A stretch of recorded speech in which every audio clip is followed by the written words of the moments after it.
What is up, YouTube? Welcome in and welcome back. So today I'm taking another look at George Carlin. Um, there's another bit from his some of his stand-up that we've been looking at, and some of the titles are, I believe, they're just fan created because it's just like his big thing. He used to do HBO specials. That was kind of his big thing because HBO was the only place he could go and actually do his routine. I mean, outside of clubs and stuff, but on television. So um, sometimes these titles are kind of fan created because they're part of a longer, you know, monologue that he has going about a lot of different issues. So yeah, but they put on here, we're barely out of the jungle, which I can imagine what George Carlin has to say about that. So let's check it out.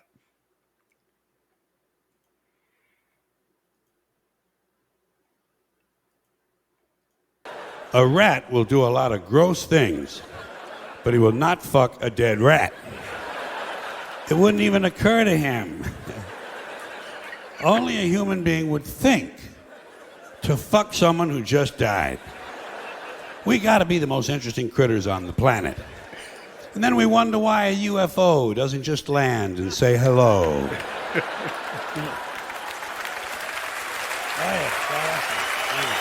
Oh.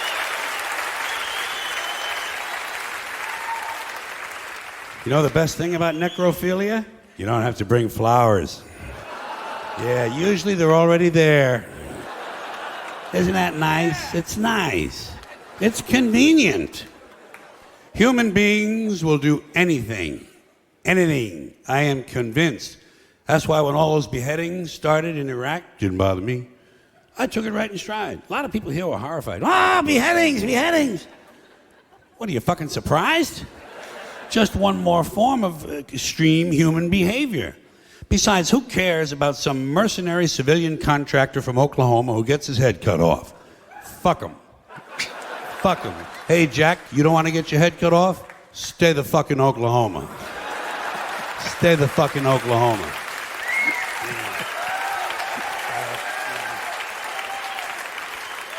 They ain't cutting off heads. You know, that has been my sentiment when I see these things. Exactly. Wow. Oklahoma, as far as I know. But I do know this. You strap on a gun and go strutting around some other man's country, you better be ready for some action, Jack.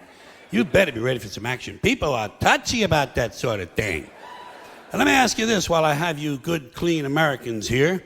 This is a moral question, not rhetorical. I'm looking for the answer. What is the moral difference between cutting off one guy's head, or two, or three, or five, or 10, and dropping a big bomb on a hospital and killing a whole bunch of sick kids? Has anybody in authority given you an explanation of the difference? I have not gotten an email on this. No one will talk to me. I haven't gotten a postcard, not a fucking instant message, nothing. Now, in case you're wondering why I have a certain interest and fascination, let's call it, with torture and beheadings and all of these things I've mentioned, it's because each of these items reminds me in life, every time one of them occurs, it reminds me over and over again what beasts we human beings really are. You know, when you get right down to it, human beings are nothing more than ordinary jungle beasts, savages, no different from the Cro-Magnon people who lived 25,000 years ago in the Pleistocene forests eating grubs off of rotten logs. No different. Our DNA hasn't changed substantially in 100,000 years. We're still operating out of the lower brain, the reptilian brain, fight or flight, kill or be killed. Now, we like to think we've evolved and advanced because we can build a computer, fly an airplane, travel underwater. We can write a sonnet, paint a painting, compose an opera. But you know something? We're barely out of the jungle on this planet. Barely out of the fucking jungle. What we are is semi-civilized beasts with baseball caps and automatic weapons. And this civilization of ours that we're so proud of, this civilization with its so-called civilized behavior, you ever stop and realize how fragile all this is? How fragile the whole structure, how easily it could all just break right down? Just break right down. Wouldn't take much. Probably happened in less than 2 years. Wouldn't take much all to throw us right back into barbaric times. All you'd have to do would be eliminate electricity. That's all. But completely. Eliminate electricity. So, no electricity, no lights. You're back to candles and lanterns, campfires and bonfires. Batteries couldn't be recharged. Generators couldn't be refueled because fuel is pumped electrically. So is water, by the way. So no lights, no fuel, no water, no computers. And computers run everything. And among the many things computers run that operate on electricity are all of these security systems in all of our jails and prisons and nut houses. So suddenly, without electricity, all across America, the gates and cell doors of penitentiaries and mental institutions would fly open. And out would come all of our old friends. The ones who've been away at camp. Serial killers, mass murderers, felony rapists, armed robbers, carjackers, home invaders, thieves, burglars, kidnappers, sadists, pedophiles, sexual predators, pimps, pushers, pornographers, speed freaks, crackheads, sick, junkies, all the ethnic street gangs, black, Spanish, and Asian gangs, Japanese yakuza, Russian mafia, neo-Nazis, white supremacists, Sicilian hitmen, Italian mobsters, Jamaican and Colombian drug gangs. And those are just the ones we caught. Let's not forget their counterparts, still on the outside right now, waiting to hook up with their prison buddies so they can start a new organization, the American Federation of Sociopaths. Just what the country needs, another special interest group. 8 to 10 million of them there'd be, counting all the parolees and all the probationers and the ones who've never been caught. 8 to 10 million bitter, angry, violent, sexually hyperactive alpha males with nothing to do. No hobbies, no medications, no scruples. Just a bunch of bad guys looking for a good time. Maybe dropping by your house. Hi, hope we're not intruding. Got any beer? Oh, good. Well, I got about 1,400 really thirsty guys here.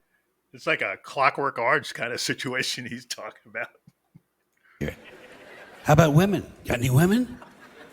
Oh, just your wife, huh? Well, I think we can make that work.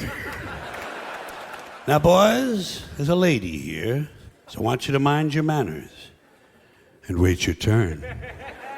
Police wouldn't help you. They'd be gone at the first sign of trouble. They'd be home protecting their own families. So would the Army and the National Guard. You'd be alone. You'd be on your own. You'd be SOL and JWF. Shit out of luck and jolly well fucked. Shit out of luck and jolly well fucked. After a couple of years of living like that, beheadings would be the least of your problems. People would be lining up to be beheaded. So let's get back to suicide, which now seems like a reasonable alternative.